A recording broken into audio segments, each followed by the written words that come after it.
Okay. Hey, recording, Burhan, started? Yeah, good evening. Welcome to a conversation with Burhan broadcast. We have tonight young guy, Jarrels, who won District 2, if 25th, who is an amazing young guy who did an amazing job for many issues. Somebody who I look at him and would do a lot of stuff for the district. So somebody that a lot of people related to him, his challenges, things that he done in the community. He's very involved in many diverse communities in Central Ohio. Want to welcome him tonight and talk about the voting issues, the voting and get out the vote message, and also talks about other issues that on the line on the voting, and also his platform 25th district. We know that Davis is a young guy, bright guy, wants to do a lot of things in the community. So make sure everybody help him. So then Davis, welcome to our channel, broadcast for Oh, Ohio thank you for having me. And just those who doesn't know you, just explain who Dontavius L.Jarrells is. Yeah, so in 3 words, I say I'm a fighter, I'm resilient, and I'm an innovator. Originally from Cleveland, Ohio, and all my life I knew that I wanted to get into some sort of public service. Even in college when I was doing work to bridge the divide between our minority students and opportunities for success in college, it was just something that was just a passion of mine, and so when the opportunity came, I had to, decide between furthering my education in law school or, going and getting a job or getting some sort of other training, and happened to stumble upon a program called the Legislative Service Commission Fellowship. And that is a 13-month program working in the State House where really you are at the pulse of state policy. And I thought that was a really cool idea. I've never been to the State House necessarily. And so I applied. And it was the last day. It was the last day that I had to apply. So I was like, please let me get this position, or at least get an interview. If I get an interview, I'm in. Sure enough, 3 interviews later, I did become one of the 24 fellows that were selected that year in 2010 to be a fellow in 2011. And so packed my bags from Cleveland, moved to Columbus in 2011, where I worked on a myriad of different issues, ranging from bedbug legislation to school bullying policies to working on, there was a big bill moving through the House in 2011 called Senate Bill 5, which was the anti-collective bargaining bill that did pass the General Assembly, but it was there was a referendum on it by the people, and we are the majority. And there I really saw firsthand the power of organization, the power of collective, using our collective voices to say that we were against something such as SB 5. And so, there was just so many things that just, I learned in that process. After I left the State House, I wanted to continue to further my pursuit to helping policy. And then really just fell in love with working on mental health and addiction policy, partly because it was personal, but also because it was an opportunity to really do some innovative things that haven't been done before. And so for that about 8 years of my life, I spent working on public policy related to mental health and addiction, traveled to every corner of the state, working with our Appalachian communities, our rural communities, our urban communities, to make sure that we're building connectivity to treatment, prevention, and recovery support services so families can thrive. And so during that time, I ran for office in 2016. I did not win. I lost. I was the second highest vote getter, lost about 1,500 votes. And there I learned a lot about myself and about campaigning and how important it was to connect with all of our neighborhoods across this beautiful district. And so after I lost, but I stayed in the community. I didn't leave. Kept building relationships, kept networking, kept creating space for young people to be a part of the political movement. And when the opportunity presented itself again in 2020, I told myself I was going to do my due diligence to run again and run hard. And I was very fortunate and honored that in a 5-way primary, I walked away with 43% of the vote. And it really is an honor to be represented, or for the constituents to vote for me to be their representative in the State House. And I'm just really excited about what is to come, where I'm taking their voices with me into the people's house, where we can build innovative policies that really meet people where they are. And so that's well said, and really it was great, campaign, and really wonderful that you bringing people together and emphasizing the district. You stay attached, because what we see a lot of politicians, when they lost or whatever happened, they disappeared. You stayed, Right. you're involved, you helped also. Ohio, one of the largest activities, a soccer tournament in Somali community in Central Ohio. You invested, you helped. So that shows a diversity of the state. You always connected, bringing people together, addressing common issues that all of us we needed. So we appreciate it for your dedication and for your time. So we know District 25th, has a lot of challenges, and many issues. So the question a lot of people are asking is, the crime, for example, homelessness, police brutality, So in your sense, Tennessee State Legislators, how are you gonna see those young ones and everybody across the board? Myself, I have a 16 years old son, who is really now going to his livelihood, profiling, somebody who's Black, who's, being picked up easily. And we know policing is becoming big issues in terms of our district. So what's your thought on those issues, as well as what's happening across the board, rallying all those police brutality, inequality we're seeing across the board? How long we got, Burhan? You trying to make me No, this is great. I love this question because it is multifaceted, and it really is salient to the current issues that are impacting our communities. I'm gonna try to break it down a little bit. So let's address housing first, right? And then we'll kind of keep going. I believe that every family should have affordable housing, period, right? And unfortunately, what has taken place, particularly in the district, 6 people a day are evicted. And that was prior to COVID, right? So our district already had a high number of evictions. And so in the State House, one of the things that I think is important, and I actually ran on a housing platform. And I talked about the need for affordable housing. I talked about the need to ensure that families who paid their, meaning paid their entire mortgage off, they don't have a mortgage, only thing they're paying is their property taxes, should not be at risk of losing their home because of increase in property taxes. We should be talking about the fact that families should not, individuals shouldn't have a scarlet letter on their name just because they had one eviction when they were 19 or 20 years old.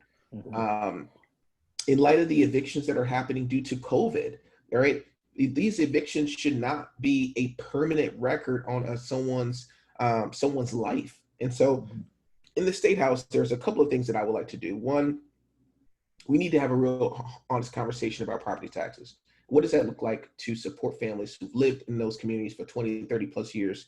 And how do we, at some level, even as our economy grows in Columbus and housing market grows and the demand for housing in Columbus grows, how do we protect our older Ohioans who've lived in these neighborhoods, these beautiful neighborhoods in the 25th House District and across the state, from losing their home because of the demand on their own housing and on housing market in Columbus? How do we make sure that an eviction is not a sentence that precludes families from accessing affordable housing? So those are the 2 things that I really want to address when I get into the State House, working with my colleagues. When it comes to the violence in the community, I think this is multifaceted. I was reading an article, and I mentioned this earlier this week. Shout out to President Hardin. He's been doing a lot of work to really address these issues at the local level through city council. But he was speaking to a young person who he asked, what would it take for you to get off the street? And he said the person who he was asking the question to, the young person, responded with, I need a $20 an hour job, right? And so my district has Easton, has the airport, has all of these amazing businesses in the district, and yet there is a true disconnect between the careers that are available in the district and in Central Ohio and the residents that live in the 25th House District. And so as a state representative, it is important for me to bridge that divide. And what does that mean? That means we got to do some tradition. We got to go, we have to be unique in our engagement strategy in providing access to these opportunities for our young people. What does that mean? What does it mean to have to bring our unions into the hood, right, into the streets, to talk about opportunities to our young people so that they know you don't have to have a college degree to start a journey, to become an apprentice for a trade, right? You can start making $30,000, $40,000, $50,000 as an apprentice, learning the skills, become a journeyman, and then now you're in the process of creating a sustainable life for you and your family, right? Making money that that we've all wanted to have growing up. I come from a home that that we struggled as well, and so I understand the struggles of our communities and of my neighbors. And so how do I be a bridge to provide job opportunities for our young people, so that they can see that they can be out the street, that we can get them that 20-hour job that folks are asking them for, that we can provide them with opportunities, and then really address some of those other issues like poverty, right, in our communities that we know is real, right? People want to be able to pay bills. They want to be able to pay their mother's cell phone bill or their Wi-Fi, in their home, right? And if those opportunities aren't available, unfortunately, it just leads to situations where our young people are more at risk to violence and other issues in our communities. And so, jobs is going to be so important for me as a representative, to really just make sure that we're building that type of connectivity that our community members deserve. I can keep going. You want me to keep going? Yeah. I mean, it's a lot. I mean, to be honest with you, Yeah. you had It's multifaceted. Going on. So go ahead. Thank you for Dennis Jarrell for your, as a representative District 25th. I really like to see you today. Welcome to our podcast in Somali American engagement here. I've been working alongside with Burhan for a long time, and I'm amazing that you are actually winning. You know what I mean? Thank you. And one of the things I would like to see is that you're working on right now is jobs. That is the most important issue now. Yeah. I used to work with in home care setting, and I do see a lot of caregivers have been paid by $11 or $10. Yeah. Way too low, to support their families. And it's hard to me because I was hiring a lot of people in our Columbus, Ohio, and they're working loved ones, staying home, providing personal care, and they get paid for $10 an hour. That's not something he can support his family and the rest of his family, and I can see that. I was trying to think about also minimum wage, instead of higher. Yes. That they should have been paying $15 an hour. Yeah, I agree. And other things I've been seeing working for in-home setting and home care business is that a lot of our folks in African Americans actually have criminal history. I mean, what findings, whatever. Mm-hmm. And that's not something can stop them to work, but they can have a minor traffic offenses, things like that. Mm-hmm. So we needed somebody to work through these issues about, like you as energetic state representative to work through with it. We cannot stop a person to apply a job simply because he had a simple misdemeanor or simple traffic offenses. That's the things I would like to put your issue to work through with it. Thank you for coming again, and I would like to see you be working, and I would like to see you be winning. You know what I mean? Absolutely. To a couple of points, I definitely agree. I think we should have a $15 an hour job. I mean, a wage. And that's just a starting point. I think we should really be looking at what does a living wage in Columbus really look like? Because that number, the $15, is actually not the right number. It should be much higher. When you look at a living wage in Columbus, to the point about individuals having a record, or restored citizens. I do agree that it is absolutely important that someone's record does not preclude them from opportunities to put food on the table for their family members. Mm-hmm. Absolutely, it is. Also, equally important that our community, that our businesses recognize second chance initiatives. And so for second chance initiatives are those, let's say a person smokes weed, right, marijuana, and they test positive and drug screening, they pass every single metric of the job interview until the drug screening. and then they test positive for marijuana. Typically what happens for those individuals is that they get let go. They lose the opportunity to gain that job, even though they were qualified to do it. And so one of the things about second chance initiatives is, instead of letting that person go, right, putting that person through a program that helps them get clean so that they can get the job, right? Yes. And so those are the types of innovative conversations I would like to have, not just in the district, but across Ohio. And those are the types of opportunities that really get to the heart of what we're seeing in our neighborhoods across this district and across Ohio.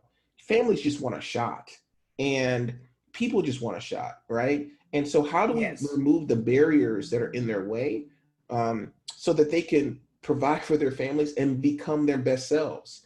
That is kind of my 8 years working in behavioral health really exposed me to the tentacles of life, if you will, because everything touches mental health and addiction, whether it's education, job opportunities, Wow. whether it's violence, everything touches it, because at some point or another, we can talk about trauma, we can talk about family history, and so I utilize my time working in behavioral health to really have a better understanding of the multifaceted realities that families and individuals go through.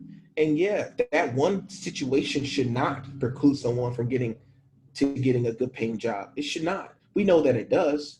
We know we can change it. And that's partly why I ran, so that we can really have these bold conversations about the inequities that are in our policies currently and how it impacts people, Right. particularly people who are Black and brown. And so, those are the types of, that's why I'm running, to really Yes. be an investigator and just say, look, this is not right. These policies are inherently unjust, and they are unfortunately putting more damage in our communities than helping. So how do we need to change them, and then build into coalitions to change those laws for the better. Thank you. Well Thank, said.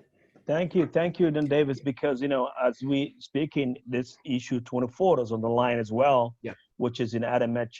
Really does a lot of agencies that deals with a lot of mental health issues, and we know Yep. a lot of people of color facing a lot of anxiety, especially Yep. COVID-19, lockdown, and inequality. I want to make sure focus on listening. Please, for that issue 24, because it's so important, because we all know we have a family, friends, loved ones, across the board, people that we know dealing with all this stuff, and is the largest, focus that facing all those mental health people of color. So please, Absolutely. as a human, every human are dealing with this addiction one way or another, this issue. So please, aware of them and vote this issue, because all about the resource. Because of without resource, no one can do anything. So please vote those issues as well, and I just want to say that David's economic recovery that we see largely Franklin County, especially District 25th, there were a lot of disconnected previous Mhm. SID represents, disconnected in terms of engaging on large diversities in the district, and also in Mhm. general district neglect. Mhm. So what's your Right. thought on this, and having setting that seed, and coming back to the focus of as a different issues? I know your office is always open to the community and Mhm. really wants to do a good job and really reach out. So we know previous, we didn't have, connected, as we expected having. So when Yeah. you thought on this office, what's your takeaway? Yeah. So in terms of just engagement, I truly do believe a better Ohio starts with all of us. And if we're going to build a district where no one is unseen, unheard, or uninspired, it requires all of us to be at the table. Full Yes. stop. Like, that is what we have to do. And so, my engagement, I have a very vibrant engagement strategy. One, I've been everywhere already, right? And I say that, not to be, boastful or anything, but I say that because it was necessary, right? It was necessary that when people are asking you to be and show up to places, that you show up for people, right? And as a representative, that is your job, right? Your job is to be there for Right. people. Mhm. and to do everything you can to support them. You know, look, I am one person in one position of power and leadership, and there are so many issues Yeah. that are going to come through my desk. You know, but I also do believe it is equally important that while I'm at these places and having these conversations, I bring people into my space, right? You know, because I'm gonna need their help, right? Let's talk about, I can't, you know, while I may introduce a bill that may impact the Somali community in a positive way, but if no one comes to Yeah. talk about how this bill will be impactful for their lives and for their families, then people are going to naturally assume that it wasn't important, right? And so me being there is not just for the just to be there, right? It's there to build relationships so that when there are points of contention or points of opportunity, right? I know who to call on so that I can make sure the people's voice is with me in those chambers, right? That is why I think it's so important to be where, you know, where the people are, to meet people where they are, to engage, to build relationships, because this work is not easy. And it's going to take all of us to move the type of policies that we want to see forward. And plus, there's going to be policies that aren't going to be good for our communities, that are going to be pushed by whether it's Republicans, you know, most of it's going to be Republicans, but from the other side. So we need to be equally ready to mobilize against bad policies as we are ready to mobilize around good policy. And to do that, it requires relationships, it requires trust, it requires honesty and authentic connection. And so those are the types of, that's the type of engagement that I'm going to bring because I need you. You know, and it's necessary that your voice is with me at the State House. Thank you.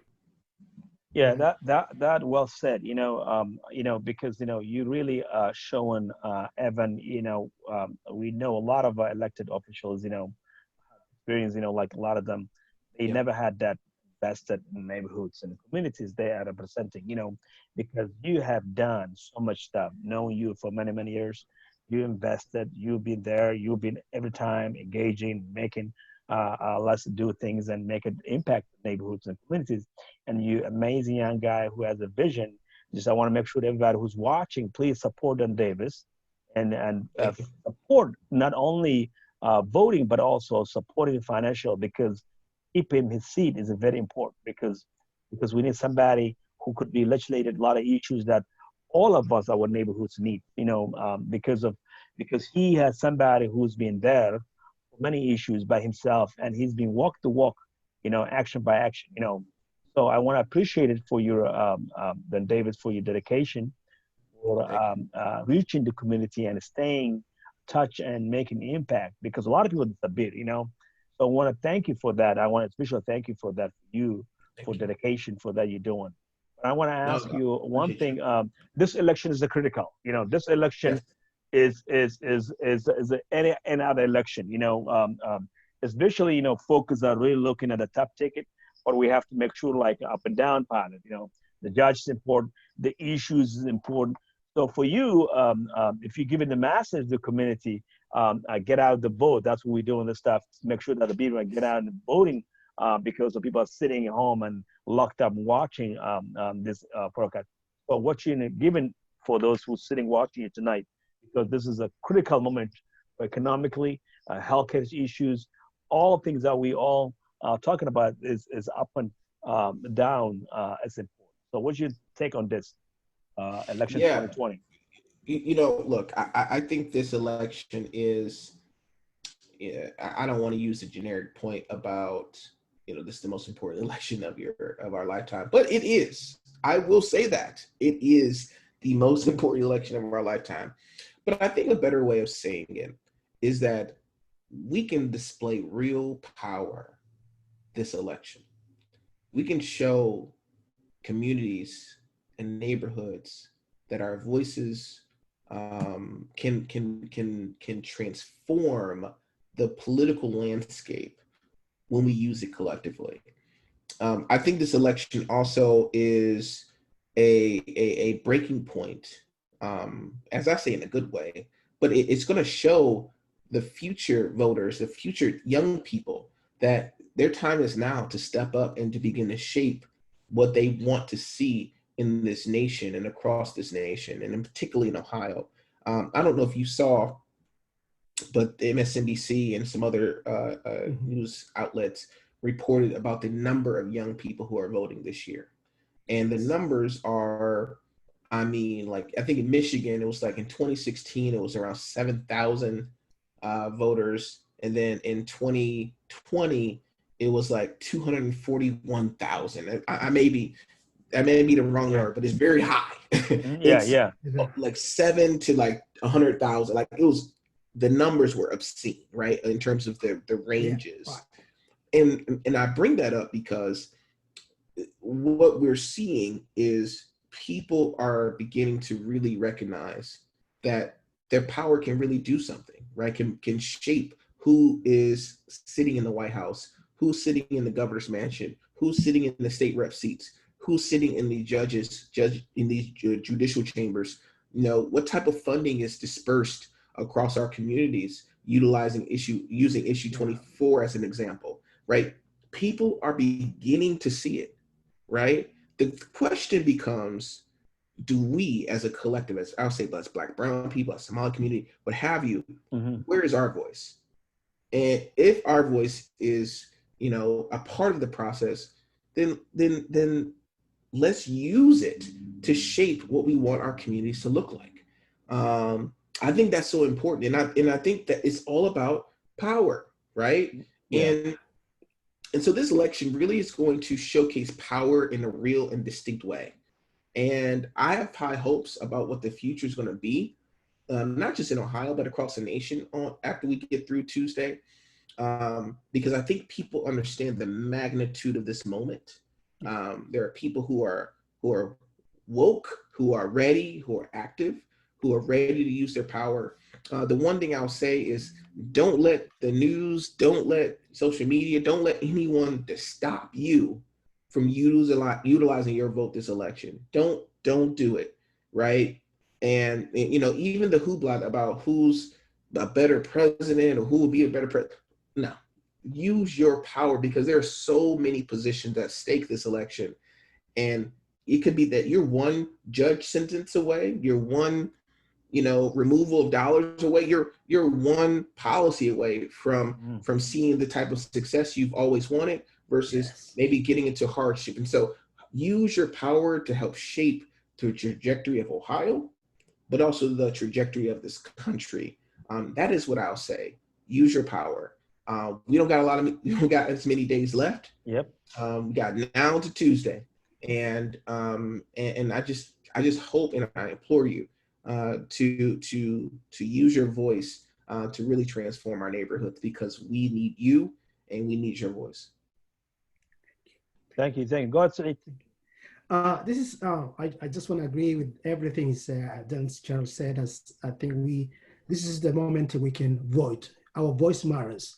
I want to say our community should empower themselves and go vote and make sure that this election matters. And as I also agree that those social media, what they're saying, will not affect you or stop you to go and vote. Please go vote and make sure that you're really helping your community. That's what I'm going to say. Thank you, Gab, for coming with us for our forum tonight. I'm really thankful for Burhan too, as well, being a part of community engagement. You know what I mean? Thanks for everything for Burhan. I just want to add it, you know, the Black Food Matters, which is critical, you know, because those issues that I look always is bottom up, you know, issues, because, you know, those are impacting us day to day. Sometimes we miss the opportunity to look at what's impacted our county level, our city level, our judiciary level. Those are the key points a lot of time, is that impacting day to day job that we're dealing with and community that we're dealing with. That's important. Like David said, you know, we have to empower and everybody give that voice to that, you know, voted. You know, I've been walking last, you know, few months and pushing voting, because the key is even bottom up, because a lot of people, they just look at the top tickets only. So you Yep. have to look at what's the day to day, all of us impacting is those are, you look at it down, and the county judges, state legislation, and all those things that those are surrounded by changing policy and impacts at all of us, and especially criminal system now. We Yeah. know a lot of young people of color are dealing with prison pipeline. So I want to also look in Dontavius, why would our young people becoming pipeline for system or criminalization much easier than any other ethnic groups? Mhm. Those things also, we have to cut those policies. So those are coming from the judges. We're electing them. Make sure that they're not arresting and giving a long sentence for the young guy who might be young at 19, 18, needs having multiple other issues dealing with. So those are coming from a bottom up policies and state policy and the judges as well. So I want to make sure that those are being looked into, policies, especially criminalization for young one. What's your thoughts on the young? How we can stop it in terms of empower our young boys, and to make sure that this criminalization, we have to fight back, and criminal justice system and all forever. Yeah, I'll say that I think that that's again another multifaceted conversation I'm happy to explore with a lot of people. One, I think it's opportunity. We have to increase the opportunities that are available in our neighborhoods. And I'll use one example. I talked about this yesterday around robotics, so STEM. So one of the Hmm. unique things about me in my life is that I had the opportunity to be a part of a robotics team for 4 years and in high school. And it was the one thing that it changed my life, right? Because it provided me one with to see a robot, a 120-pound robot for the first time, and to know that I helped build that or program that or drive that, right? It's like it just opened the door to the type of opportunities that I had in front of me, right? A lot of STEM opportunities should not only exist based upon money, right? And because mind you, Mhm. I was in I lived in a Huff neighborhood of Cleveland, right? A poor neighborhood. Went to East Tech High School, a high school that with not a lot of resources, but we had public-private partnerships that supported the robotics program in my school, right? And I know that there are public-private partnerships that are available here in Columbus too, to provide these types of same STEM-related opportunities for our young people. So it's about expanding the opportunities that are available to our young people.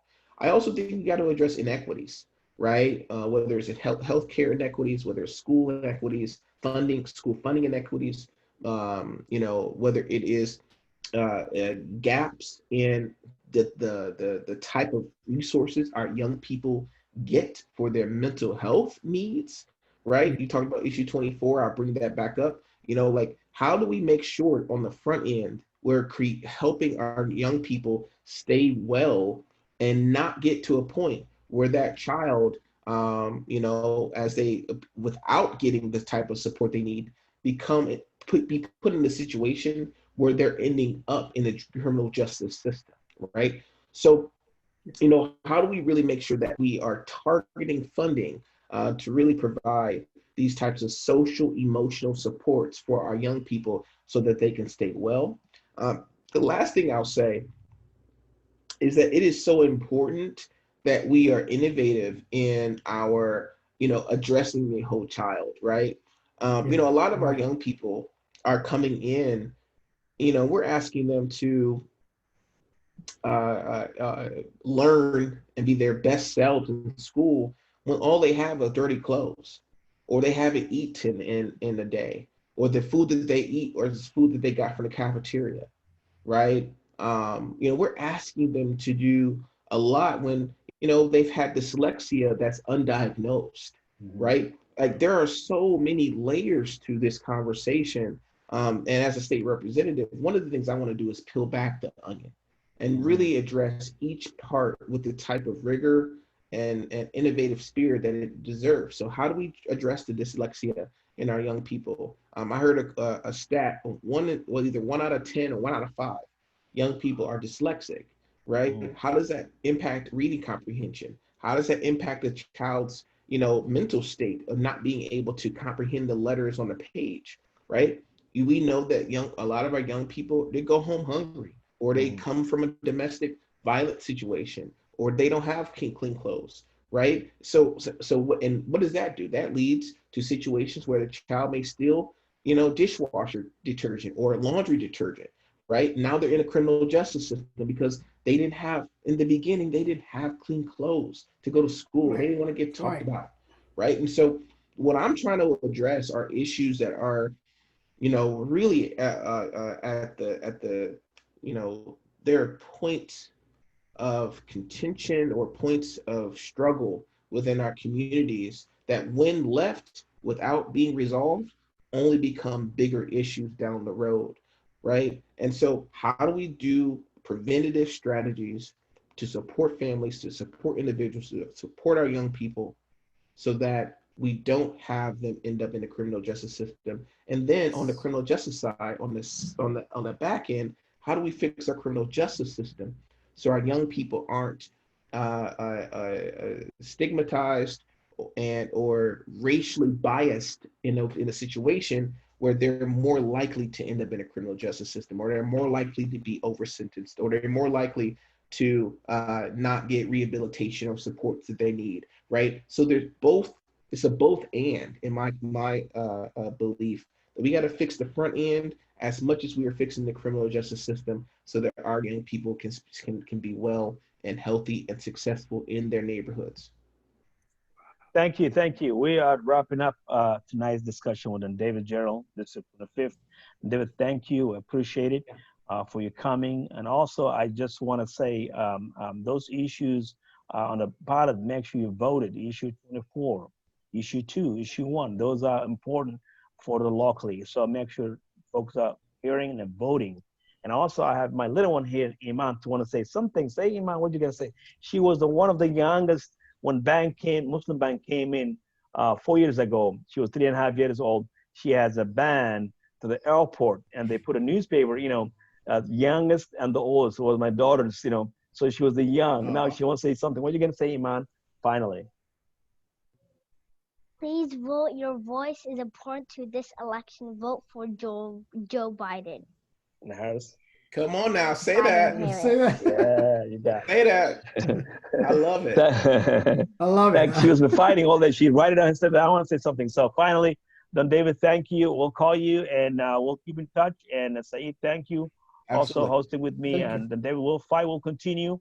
We support you. Please vote in David Jarrell, District 25th. Please touch it all the way down. Then David Jarrell. Thank you so much. I appreciate it for your Thank broadcast. you. We'll Thank continue you. always. Appreciate Thank you, you. brother.